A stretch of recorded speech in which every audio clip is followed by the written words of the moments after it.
This is the Mistress Carrie Situation Report for March 13th, 2026. New releases out today include The Black Crowes, A Pound of Feathers, Dream Theater live in Tokyo 2010, The Fray, A Light That Waits, Lamb of God, Into Oblivion, and Rush releasing Grace Under Pressure, the 40th anniversary edition.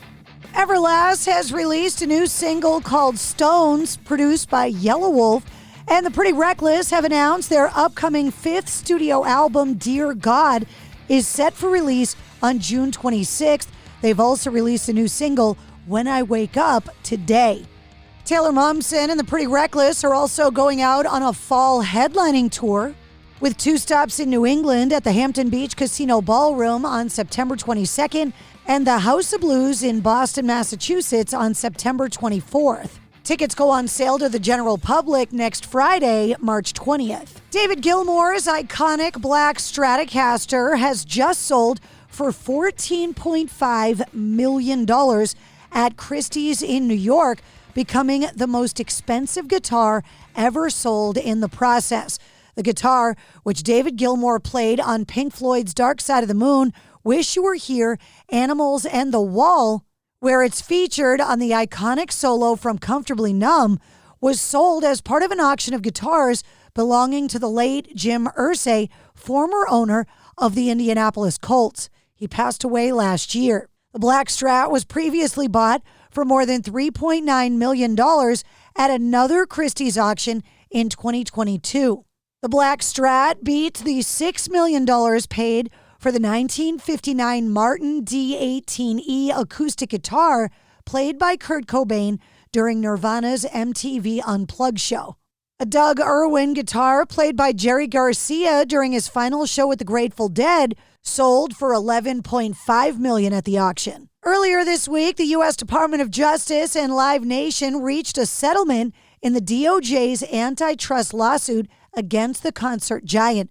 During the trial, which lasted only a week, representatives for Live Nation had moved to exclude a collection of Slack direct messages from 2022 between 2 of the company's regional directors from the evidence that was presented to the jury.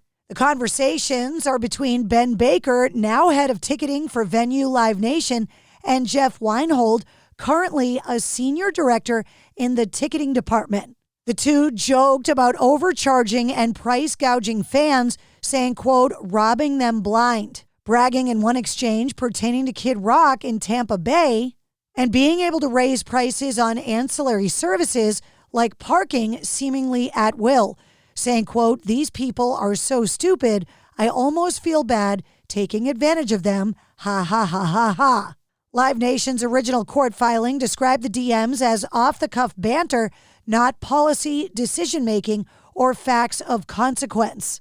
Live Nation has now released a statement saying the Slack exchange from one junior staffer to a friend absolutely doesn't reflect our values or how we operate. Pearl Jam lead guitarist Mike McCready is preparing to release his new rock opera, Farewell to Seasons, on October 6th.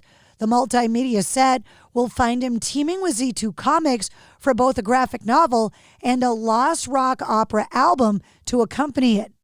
Black Label Society have a free live streaming event planned for March 27th. The band will be unveiling their first ever live performance of the band's new track, Ozzy Song, which was penned in tribute to Zakk Wylde's longtime bandmate, Ozzy Osbourne. The performance will air from the Sylvie in Madison, Wisconsin, and will be followed by the debut of the music video for an ode to the fallen Prince of Darkness. The event will be live streamed through Veeps.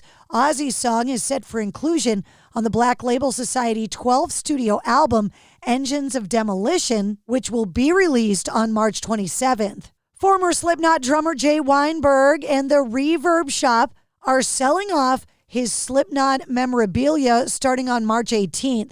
A wide range of gear, memorabilia, and other items will be on sale to the general public. A portion of the proceeds generated by the sale is going to the nonprofit charity Music Cares, which strives to provide health services, addiction recovery, and financial guidance for musicians. Included in the items up for sale are full drum kits, stage-worn masks and outfits, and other musical equipment. In a new interview, Jeff Tate, the former lead singer of Queensryche, says his upcoming third and final chapter of the band's classic Operation Mindcrime album series is due for release in May.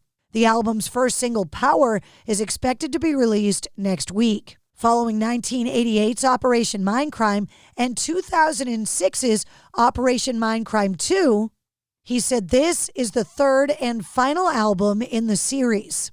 And Buckcherry vocalist Josh Todd and guitarist Stevie D have teamed up with immersive reality company Soapbox for performances of their classic songs Crazy Bitch and Lit Up, which are available on the Soapbox app. And that's your sit rep. For more details on all of the stories, check the links in the show notes of this episode. And don't forget to like, follow, share, comment, and subscribe to the Mistress Carrie Podcast. New full-length episodes come out every Wednesday. Episode 301 featuring Nuno Betancourt from Extreme is available now.